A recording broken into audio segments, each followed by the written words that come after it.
Occult Confessions is brought to you by the generous support of our patrons. Please visit occultconfessions.com to keep the history of the occult on the digital airwaves.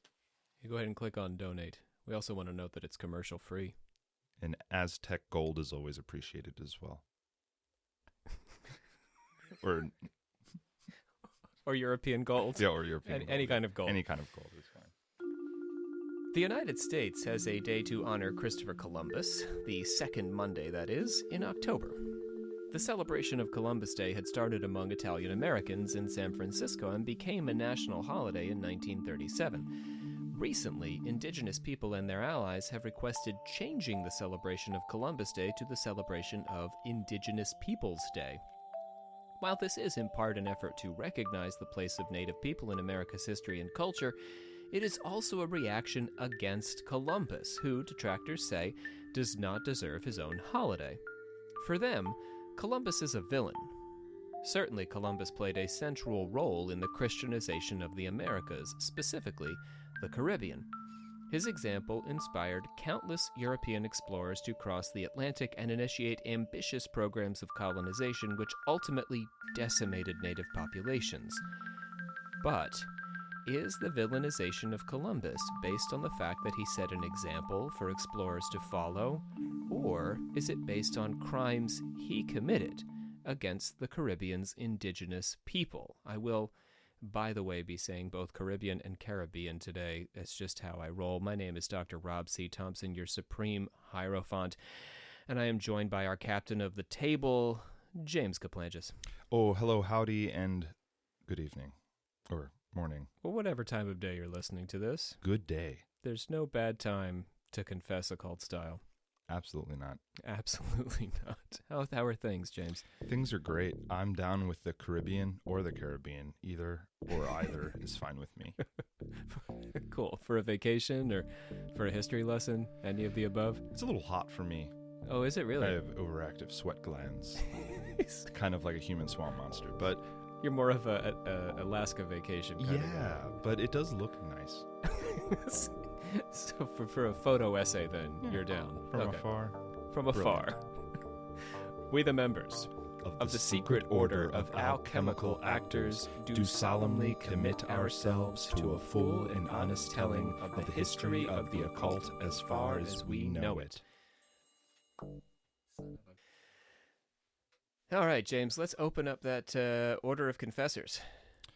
Plug. No, we're not doing that anymore? Well, we do various things, but I'll take that sound. Oh, well, let me do another. Go ahead. Plug. Yeah, you could say various words, I guess is what I'm trying to say, or no words at all. Here we go. We're coming to the confessors. We want to thank Effigy and the Flying Ball. Also, Brujo D, Veronica R, Cameron H, Ella, and Alex for joining our patron crew. We very much appreciate that. And the patron crew is always, I won't say growing, it is always maintaining because of folks joining. And naturally, folks have financial situations and they've got to leave or, I don't know, pay for gas or something. And that's fine. We understand that. So it's good. We got to keep that patron crew rolling. And I want to remind you, those patrons are responsible for keeping us going. We want to thank a couple of reviewers. Mr. S, also known as Eric, wrote us a nice review in Australia, where we are more controversial, I think, than we are in other countries for reasons that completely escape me. But Mr. S is sticking up for us there in Australia. Also, Cameron Hip, favorite podcast by far. I learn and laugh with this quirky crew. So that's on Podchaser. So again, if you'd like to drop us a review on Podchaser. I'm also fascinated to see when our number of Spotify reviews. You can't write a review on Spotify. You can just drop those stars, and please do that. I am keeping track of when our Spotify star ratings surpass our iTunes ratings, which in the U.S. I think it's going to happen fairly soon. So go ahead, Spotify listeners, show us that you care. Our love will be waiting for you if you do. James, close us up. We got you. That's very. Is that? I don't know if that's nice or threatening. No, I couldn't tell. like yeah, we got you. Oh, we got. So it's okay. It's nice. Yeah, he's like a nice city folk guy. City folk guy. Yeah, from any city. From Sydney. Really. Yeah, from Sydney's the city. Or Melbourne. Or Perth. or Perth. James is such a geography guy. All right, are we ready to do this? I'm ready. Are you ready, Rob? I am. Okay. We're going to flip the script today. We're not going to go Columbus first. We're going to start with the indigenous peoples of the Caribbean. And so I would like to introduce to you part one, the Tainos. The Tainos. Before I get to Columbus, I want to spend time with the people who arrived in the Caribbean long before he did. That is to say, the Tainos. The name Taino means the noble people, or it could possibly mean the good people who aren't cannibals, depending on how you want to translate it. Early colonizers observed how the Taino regarded a neighboring group called the Carib as rivals and cannibals who periodically raided their villages and stole their women and concubines. So those were the rival groups in the Caribbean. You had the Caribs, which I assume is Caribbean. what it's named for, yeah. And then the Taino. And the Taino were supposed to be the good ones. And they were like on boats and stuff. Yes. Going between the islands. Everybody had boats. Right. Yes.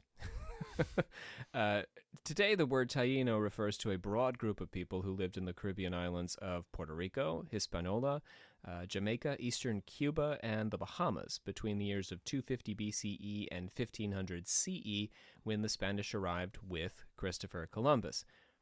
I'm estimating there because it's, 1492.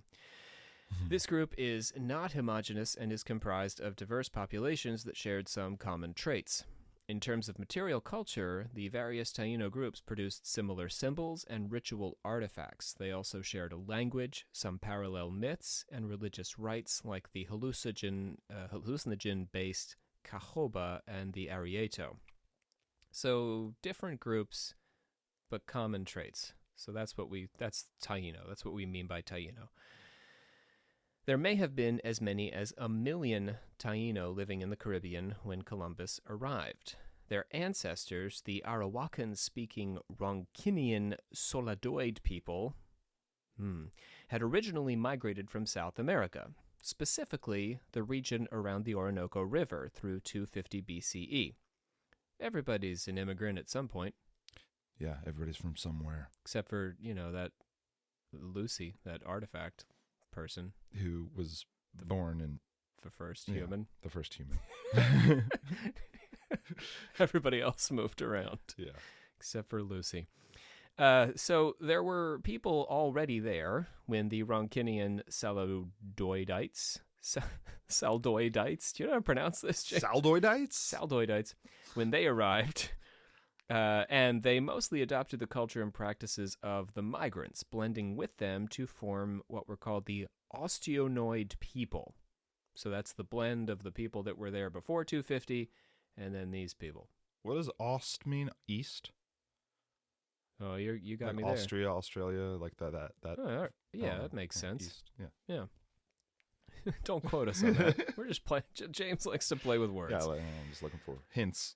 Around 1100 or 1200, the Ostionoid were well dispersed around the Caribbean, and their farming practices and culture had taken the distinctive form that archaeologists, anthropologists, and historians have since come to identify as Taino. These Tainos may have been the largest and most recognizable group in the Caribbean when the colonizers arrived, but they were not the only group, with other Ostionoid descendants and still older Saladoid-style groups still existing on the island, so groups that didn't quite blend up. There were roughly 5 coalitions of towns in Hispaniola when the Spaniards came to town. These were ruled by caciques, or chiefs, who lived in a great plaza at the center of town containing a courtyard where rituals were performed and they played ball. What kind of ball? Various ball games. I'll tell you about that ball game. Okay. The caciques practiced polygamy, taking as many as 30 wives. There could be female caciques as well, although males were more common.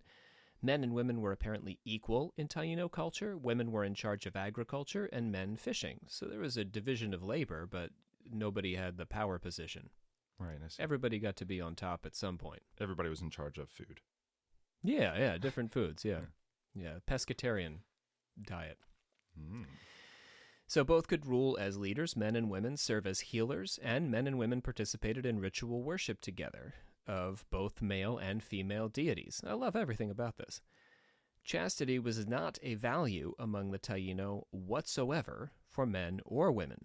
Caciques sometimes warred between each other over territorial or political matters, but they did not have a common enemy until the arrival of the Spaniards, except for their trouble with the Carib people. So,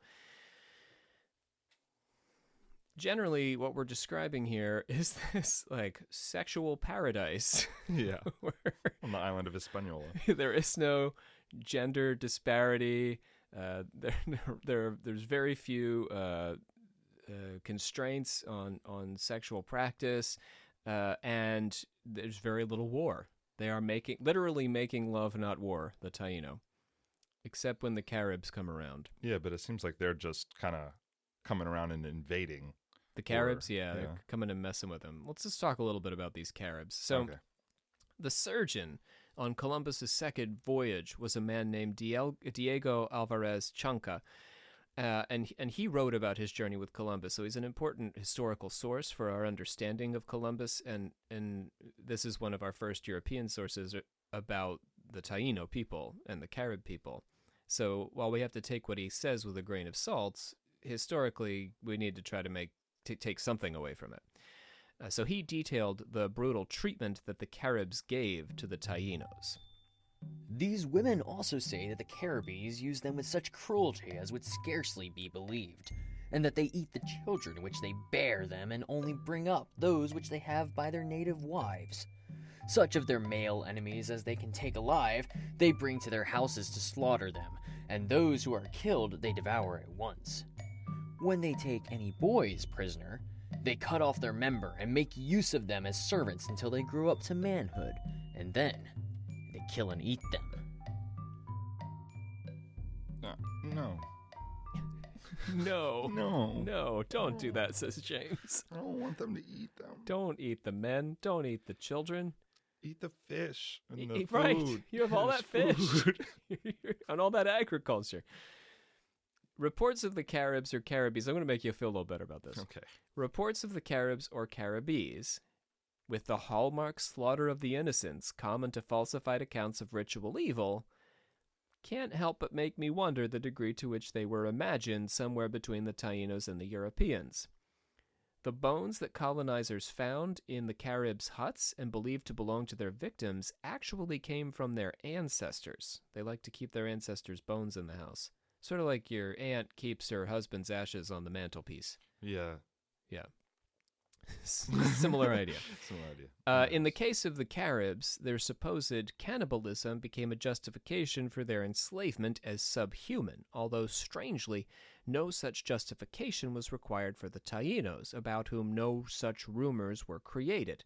Probably their provocation to acts of violent retribution served a similar purpose. So in other words, getting the Tainos to act violently became an excuse. With the Caribs, they seem to be a little bit more aggressive as a rule. So maybe the Tainos invented these stories, maybe the whites helped to develop these stories, but having the children and then eating the children, that's like the most evil thing you can think of, yes. Right? Inseminating a woman and then eating your own offspring. It's wild. It's just a wild tale. Kathy O'Brien, actually, in her book, those of you who are fans of my conspiracy episodes, says something like this to paint this picture of an evil conspiracy of killers. So it's just a hallmark of the genre. So that always makes me think, really? Yeah, it's just like, okay, we want you to hate these people. What could they do so we can dehumanize them? Yeah, you can eat babies or do something else to kids or whatever. I mean, the one thing I can't say is whether it's the Tainos who were developing these stories or the colonizers. but this is what's passed on to us Yes. from Chanca. So after his first voyage, Columbus reported that the Tainos all went naked, men and women alike, with some women wearing a covering over a single place. I assume their navel. Yeah, belly buttons. To adorn their nakedness, they wore ear and lip plugs as well as nose ornaments. So again, naked, but decorated. They also wore finely carved beads, amulets, and pendants. Just sexual paradise, this place. But that's part of the point of what's happening with Columbus, too. I probably said this on previous episodes. The Europeans were relatively unfamiliar with nakedness, period. They didn't see naked people. Oh, they were doing like the 17-layer thing at this time. They wore a lot of layers. Yeah, we're going to get to that in a second because the Taino had some pretty funny things to say about this. But on top of that, there are some scholars who believe that Europeans never took their clothes off in front of each other either. They had sex while clothed. They hardly ever bathed. So nakedness would have been extremely foreign to them and would have really stood out. They all, as I have said, go naked as they were born, except the women of this island, who have their private parts covered. Some with a covering of cotton, which they bind around their hips, while others use grass and leaves of trees. When they wish to adorn themselves, both men and women paint themselves, some black, others white, and various colors. They shave some parts of their heads, and in others wear long tufts of matted hair.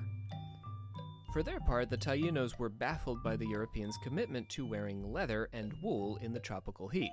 Here we go, James.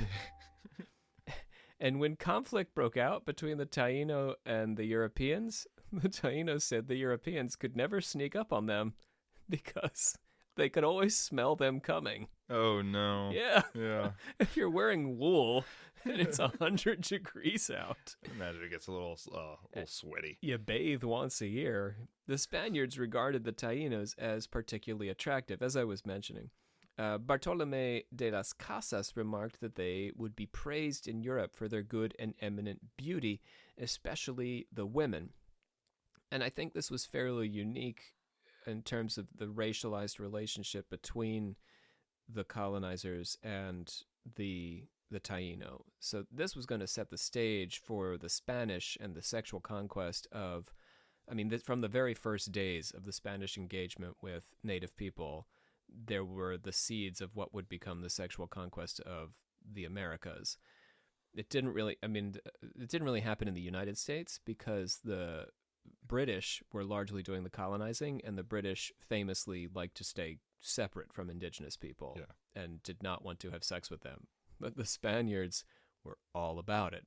So when we look at, your modern Mexican or Puerto Rican person, they have the genetic blend of their indigenous ancestors and the Spanish colonizer. Because of this, the Spanish were not only open to it, but enjoyed this.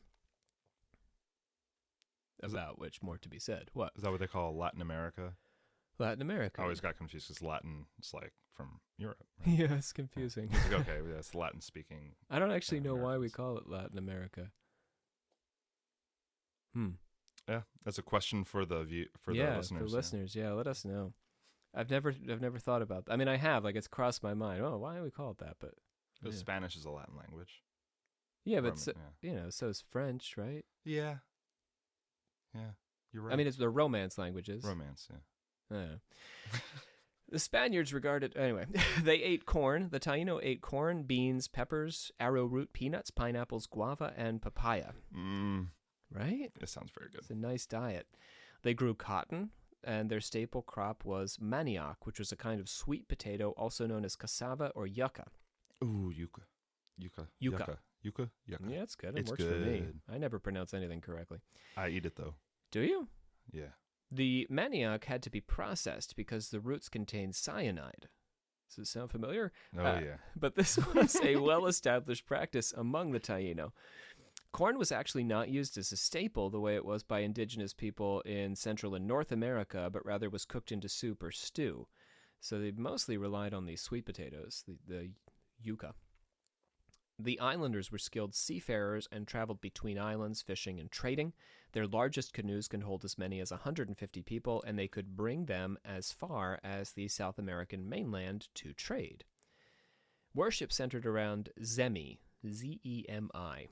These are spirits or gods existing under a superior deity, a form of religion called henotheism. This was a new term by me.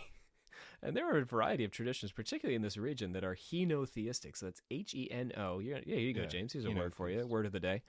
H-E-N-O theism, henotheism. And that means you have multiple spirits or gods, but you have one central god on top of them all. We could describe voodoo or Santeria in a very similar way, that there's a central deity at the pinnacle and then a variety of deities underneath. Henotheism. Zemis could be male or female. They were often represented in icons and symbols and were invoked to assist with, for example, childbirth, rainfall, war, and disease. If not properly appeased, they could be vengeful.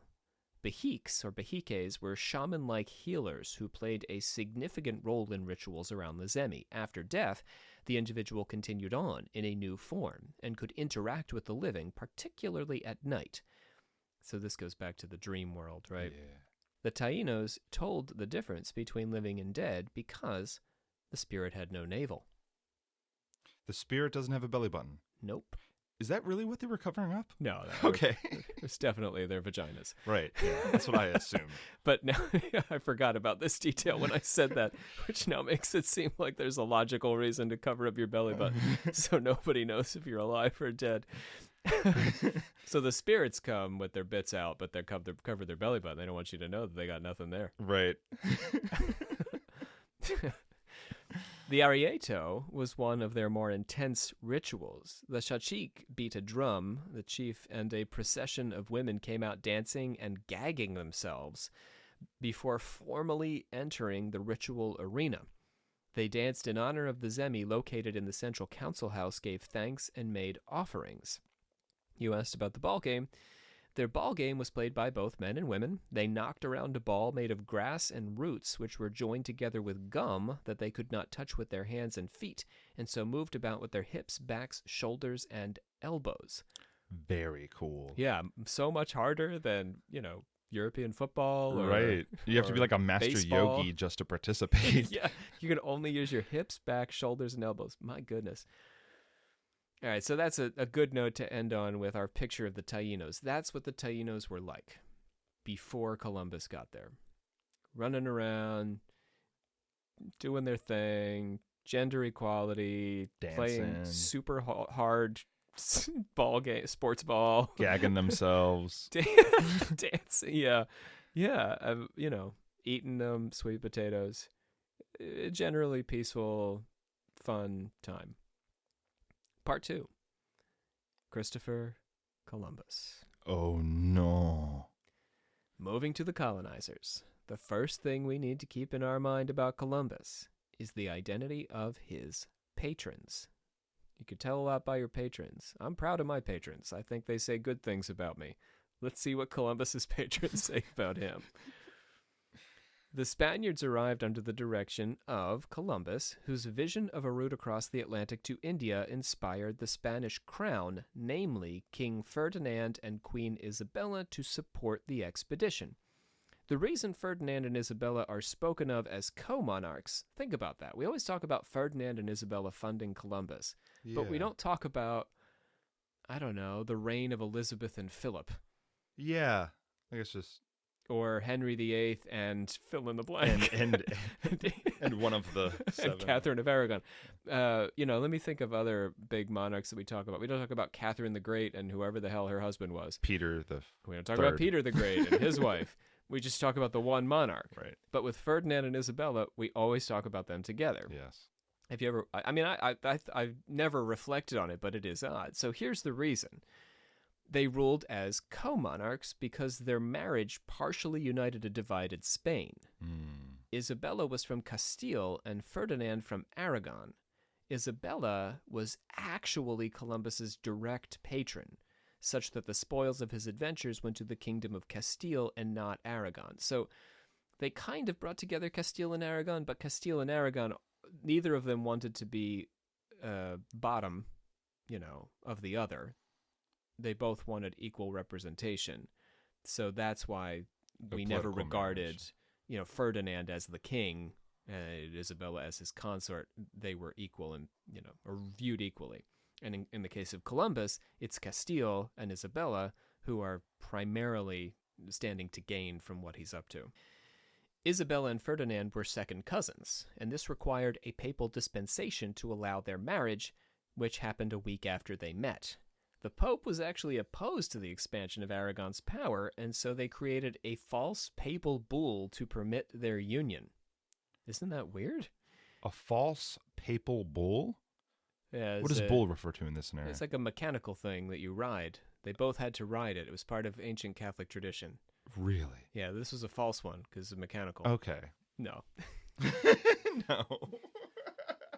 It's not a mechanical bull, James, but I appreciated the opportunity to claim that. Yeah. It's a piece of paper.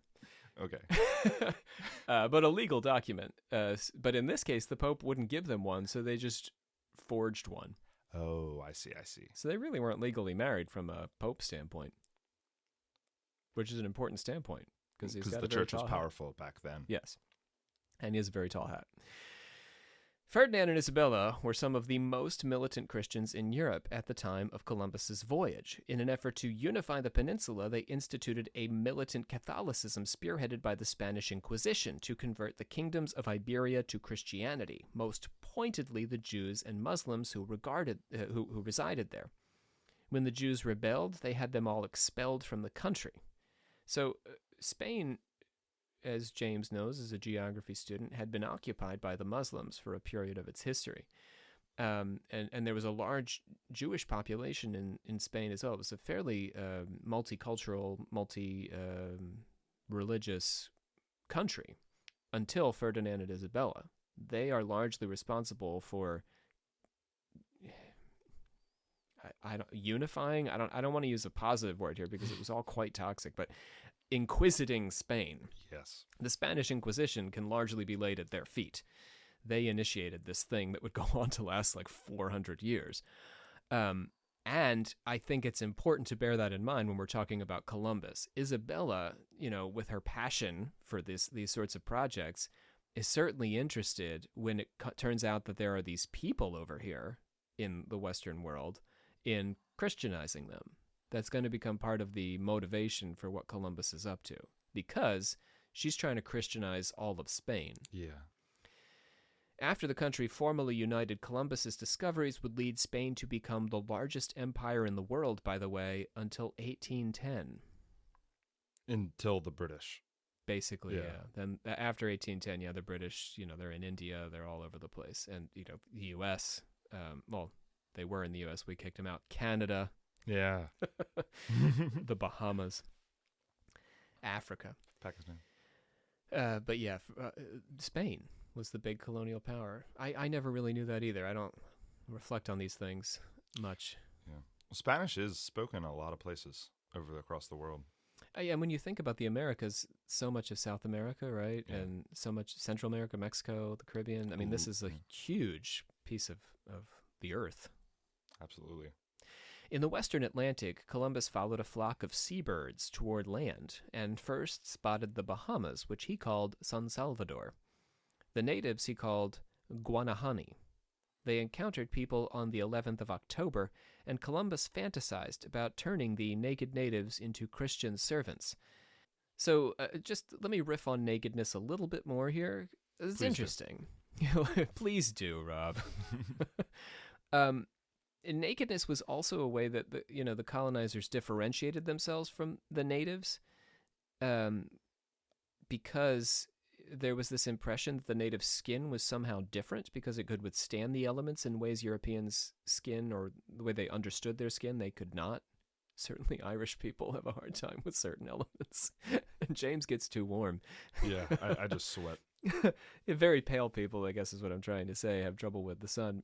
So Europeans thought that whereas it was skin tone that marked off the African from the European, and that's how the European othered Africans, with the native people, it wasn't so much their skin tone, which was not as dark as the Africans. It was the fact that their skin could be out in the elements, that they could be naked. That's what made them other or different from the European. And that allowed them to sort of maintain their attractiveness in the eyes of the European, in a way. But white people can be naked too. We can. Yeah, and they just didn't know that back then. We often are. They just didn't realize. They just didn't know that they could take their pants off and survive. That would have blown their minds. It was unprecedented. They go as naked as when their mothers bore them, and so do the women, although I did not see more than one young girl. All I saw were youths, none more than 30 years of age. They are very well made, with very handsome bodies and very good countenances. Their hair is short and coarse, almost like the hairs of a horse's tail. They wear the hairs brought down to the eyebrows, except a few locks behind, which they wear long and never cut. They paint themselves black, and they are the color of the Canarians, neither black nor white. Some paint themselves white, others red, and others of what color they find. Some paint their faces, others the whole body, some only round the eyes, others only the nose. They neither carry nor know anything of arms, for I show them swords, and they took them by the blade and cut themselves through ignorance. They have no iron, their darts being wands without iron. Some of them have a fish's tooth at the end, and they are being pointed in all various of ways. They are all of fair stature and size, with good faces and well made. I saw some with marks of wounds on their bodies, and I made signs to ask what it was, and they gave me to understand that people from other adjacent islands came with the intentions of seizing them, and that they defended themselves. I believed, and still believe, that they come here from the mainland to take them prisoners. They should be good servants and intelligent, for I observed that they quickly took in what was said to them, and I believed that they would be easily made Christians, as it appeared to me that they had no religion. Ultimately, Columbus's desire to take advantage of them economically would outweigh his interest in converting them, although conversion was a natural justification for the colonization of their islands. If Columbus was saving their soul rather than just stealing their stuff and enslaving them, it gave his errand a more beneficent purpose. It's always going to sound better if you say, I'm going in to keep you from going to hell, rather than I'm going in to enslave and take all your stuff. Expand our religious empire. Right. It doesn't sound very Christian. It sounds Christian to convert you. It does not sound Christian to steal your stuff and enslave you. That's Old Testament stuff. Oh, yeah. He continued on to northwestern Hispaniola, or present-day Haiti, where the Spanish built a fort. In 1492, on his first voyage, the Santa Maria shipwrecked, and Columbus ordered the vessel's lumber salvaged to construct the fort, which he called La Navidad, since the shipwreck happened, can you guess? Christmas? Yeah, it happened on Christmas Day. Nice. So everybody, waited for Santa anxiously to fix their boat, and he just didn't know how. The elves don't have many boats. No, they just have sleds. Yeah, Santa just took the boat and made a bunch of sleds out of it. And they sunk right to the bottom of the Caribbean Sea. So they dug them back up and built a fort. So, just over 2 weeks later, he left behind a small crew of Spanish soldiers to defend the fort, and he returned to Spain. But that was not the end of Columbus's time in the Caribbean. On his second voyage, in the last months of 1493, Columbus arrived with a crew who was sick and weary. Much of their food had spoiled on the journey, and they were instantly struck by dysentery from the microbes in the water they had no immunity to. But Columbus was obsessed with finding gold, and despite the need to establish some infrastructure in the site he'd selected for their settlement, which was La Isabela, named after, of course, the Queen, he wasted no time sending an expedition inland to Cibao. So essentially what's happening is these people show up, they're all sick, everybody's got dysentery, they need to clean the water, they need to create a situation where they can drink clean water, but they're not cleaning the water. I don't know that they even understand that that's a thing. Microbes haven't really been discovered yet, so they're just making themselves ill. I believe what they have to do is develop immunity to the microbes in the native water. And he's like, find me gold. Yes, yeah. Everybody, is vomiting in the bushes, and they don't have any food. And he's like, where's the gold? Yeah, where's the gold? Crazy.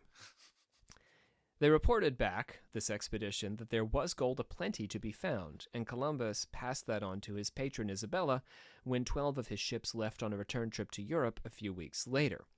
Although he never hit on any truly large deposits, Columbus traded for and collected quite a bit of gold in the Caribbean islands, in large part because the natives had no use for it, except as jewelry.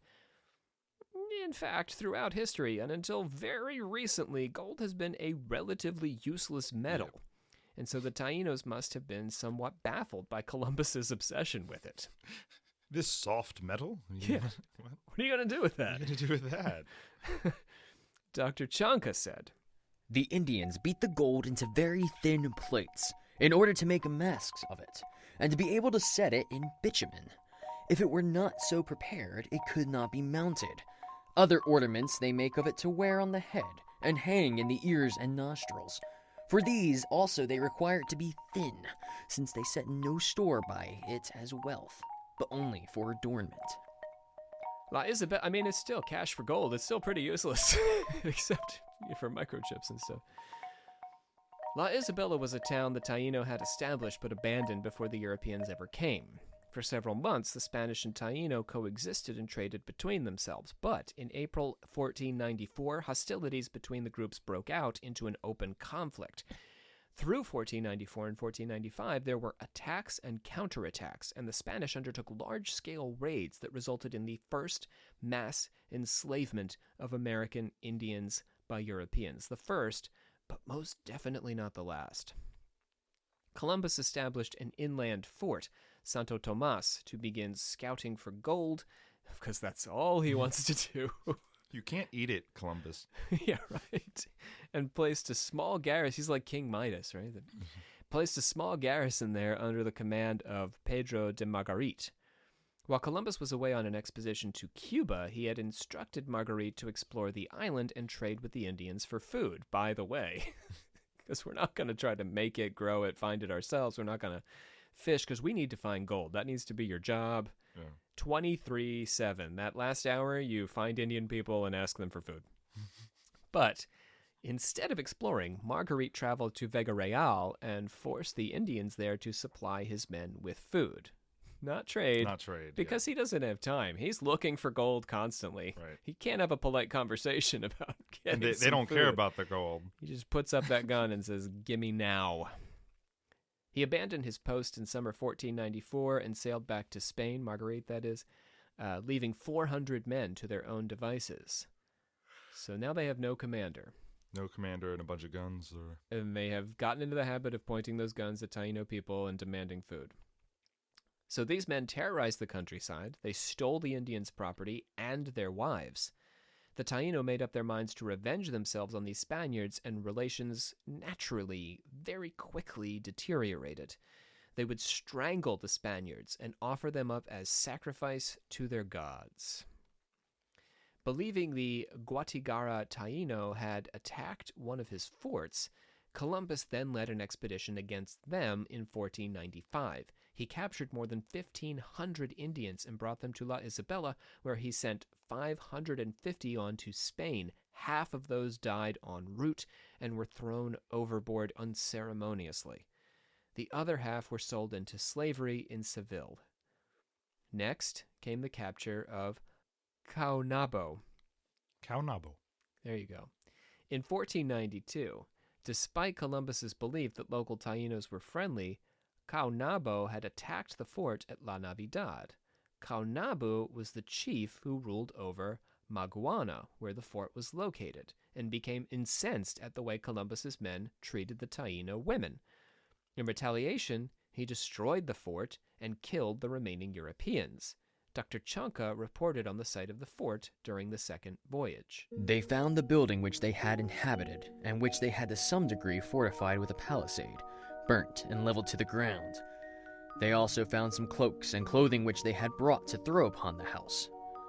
They observed, too, that the Indians who were seen near the spot looked very shy and dared not approach, but, on the contrary, fled from them. During Columbus's second voyage and settlement of Hispaniola, Kaunoabo planned an attack on the fort at Santo Tomas and held the fort under siege for a month. Columbus then sent 400 men after him. They captured Kaunoabo and his brother. Columbus was reluctant to execute foreign chiefs without the consent of his monarch, so he sent them back to Spain. However, they died either on the voyage or during a hurricane in La Isabela because they were chained to ships that sank into the harbor. It's a terrifying way to die. Oh my goodness. Meanwhile, Columbus's critics had been gathering at the Spanish court. So Columbus's critics are not just sitting right here with you. They were also in Europe. It wasn't just the Taino people and some of Columbus's men out there. People at the Spanish court were starting to think, what's this guy up to over here? Well, things seem a little insane. Yeah, well, he sent a bunch of people who witnessed his horrors back to Spain. Right. Yeah, including Europeans, Yeah, right? including Europeans.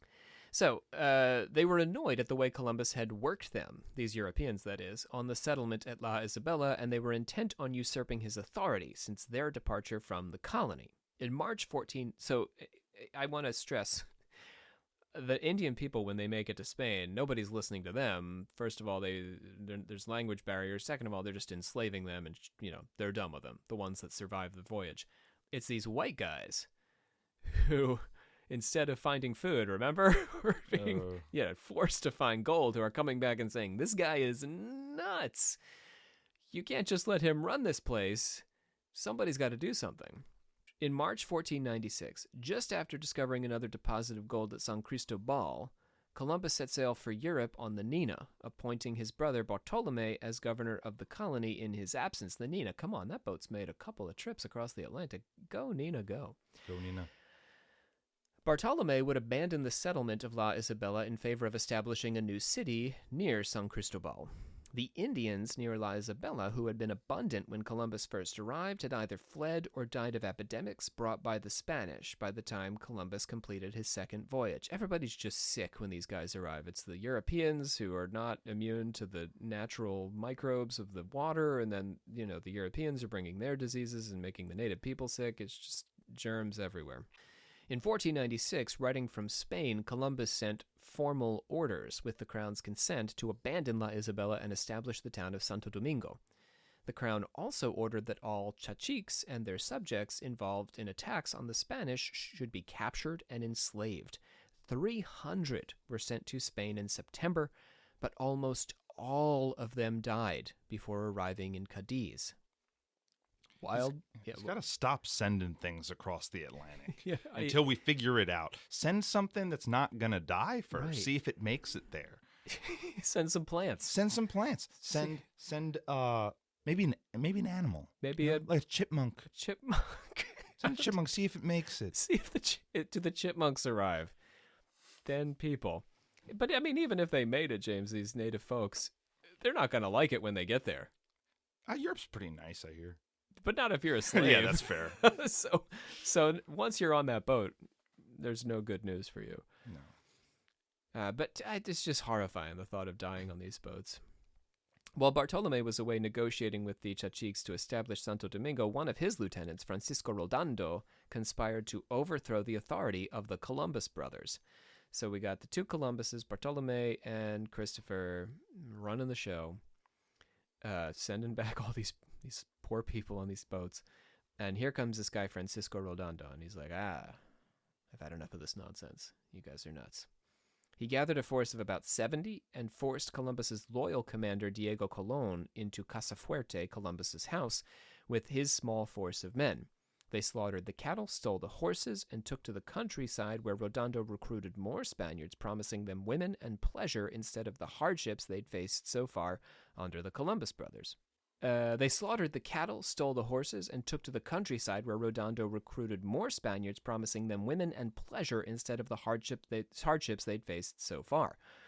He also garnered Taino allies to his cause. When Columbus was due to arrive on his third voyage, the rebels retreated to La Zaragua, where they could live out the life that Rolando had envisioned, largely at the expense of the Taino.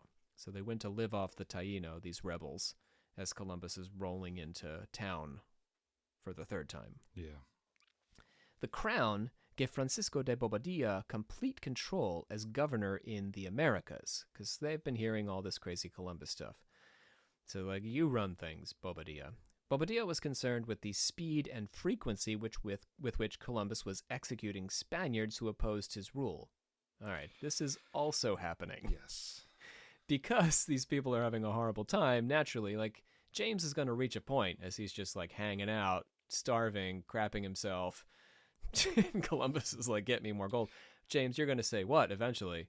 No. I don't want to. I don't want to. And he's like, then you can get off my island. This is my island. Go back to Spain. And then James looks down and realizes he's holding a gun. Yeah. but I just want to lay down for today. So Columbus says, I can't have this guy holding a gun, and cuts off James's head. Oh. So, Bobadilla had Columbus arrested and returned to Spain for his crimes against the Europeans. Among the charges against Admiral Columbus, Bobadilla heard testimony that Columbus had refused to allow priests to baptize Tainos until he had determined which would be most suitable for slavery, on the premise that baptized Tainos could not be slaves to fellow Christians.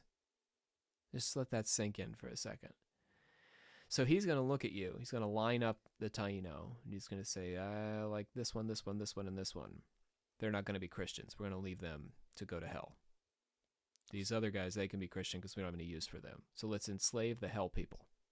Jesus. Yeah, there's like spiritually, it's like a 1-2 punch there. Not only in this life are you going to be the slave, but in the next life, he's condemning you to eternal damnation in the eyes of a Christian. Yes. Was he really Christian? Or was he kind of like, oh, well, if I'm going to get this money, then I need to appeal to the church?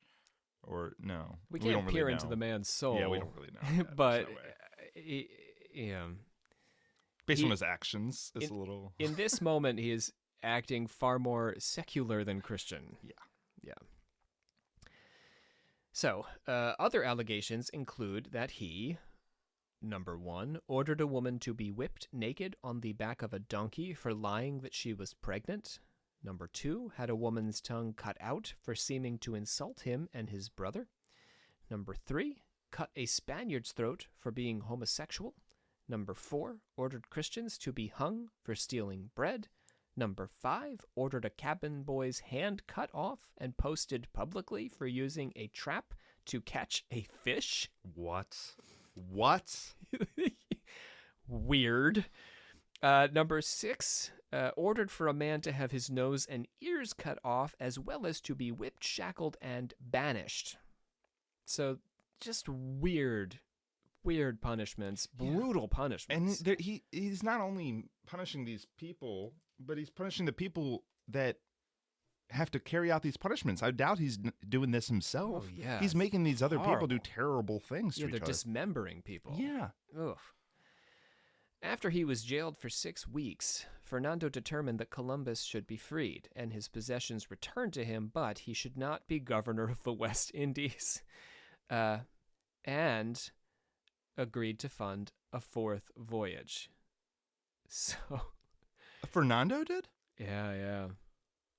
So Fernando says, okay, that was all bad. You probably should not be in charge out here. But go ahead, you can do this one more time. The 4th voyage was a strange one. Now, you may be thinking, James, weren't the others kind of strange? Yeah. But it's about to get weirder. This was strange even by Columbus standards. A coming hurricane forced Columbus and crew to seek harbor at Santo Domingo, but Columbus's enemies, Bobadilla and Redondo, refused to believe him that a storm was imminent. They had been preparing to disembark for Spain. Among their armada was the aguja containing Columbus's gold, which the crown had restored to him. A hurricane did materialize as Columbus had predicted and sunk all of the ships, drowning Bobadilla and the rebellious Redondo. Sunken gold.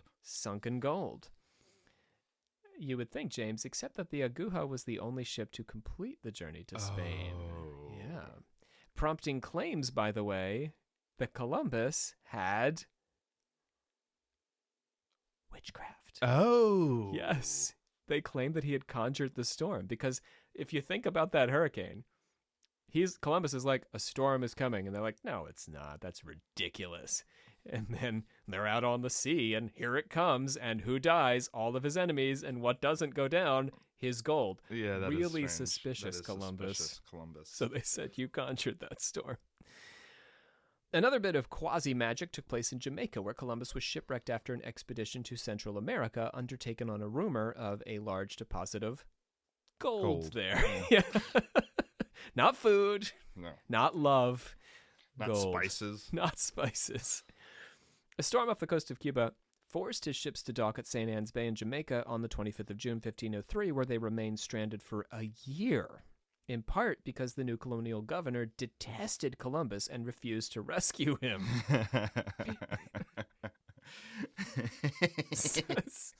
He didn't make friends. Yeah, he's just sitting there on the island. He's one of the luckiest people with no friends. There are people who could just canoe over, but the guy keeps saying, nope, leave him. Yeah, no. Let him Let think him about be what there, he's yeah. done. He's a witch. Let the witch think about what he's done. To prevent Jamaica's natives from attacking and killing him, Columbus made a show of predicting a lunar eclipse on the 24th of February, 1504, using the work of German astronomer Regiomontanus.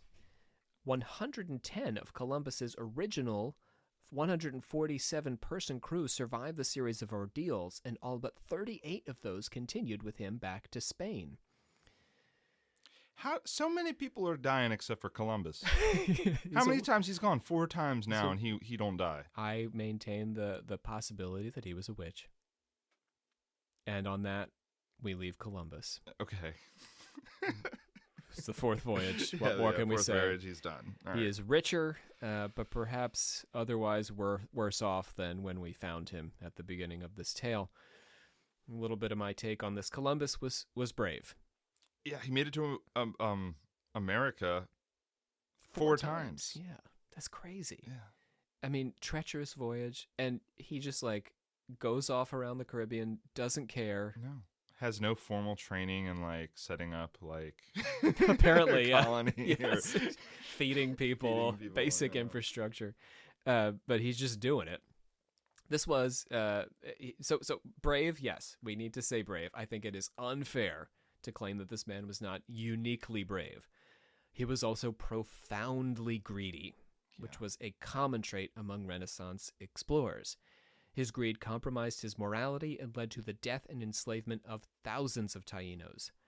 His ambition put him in constant conflict with his fellow Europeans as he fought to keep them working and building no matter how sick or starved, and this led to his being deposed as Spain's governor of the West Indies. But for all these deep faults, we cannot deny that he was an intrepid explorer who took 4 voyages across the Atlantic.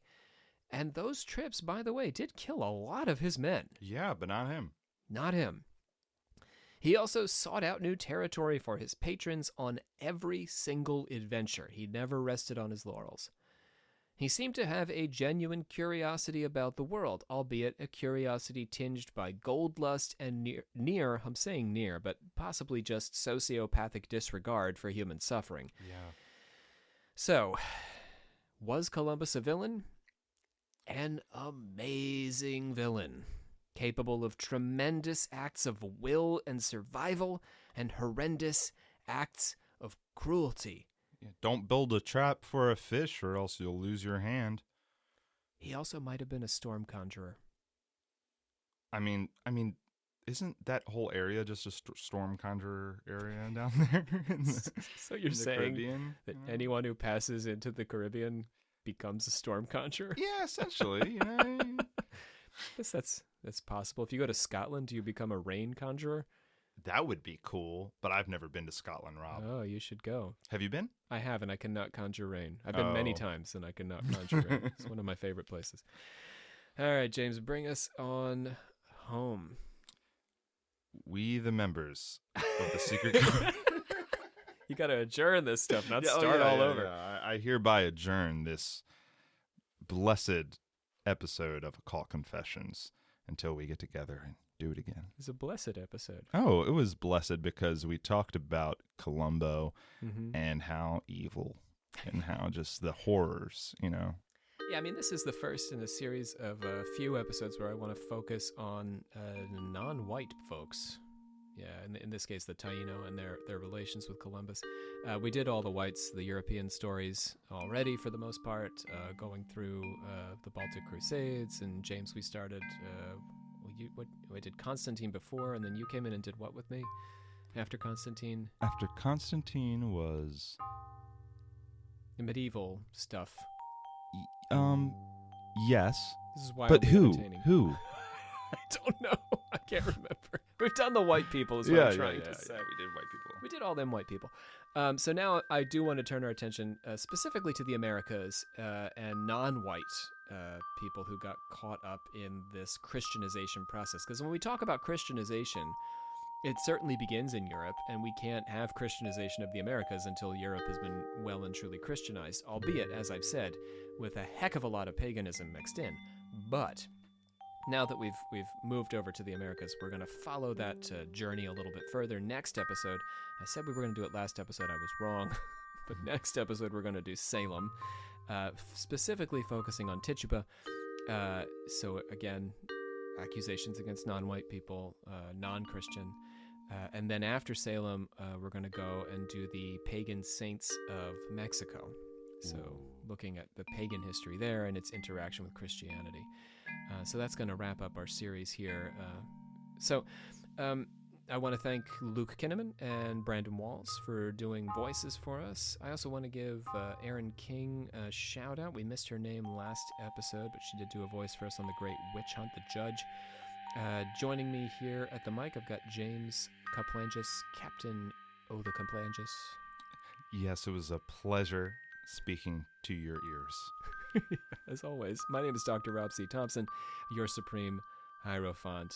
We'll catch you next time here on Occult Confessions.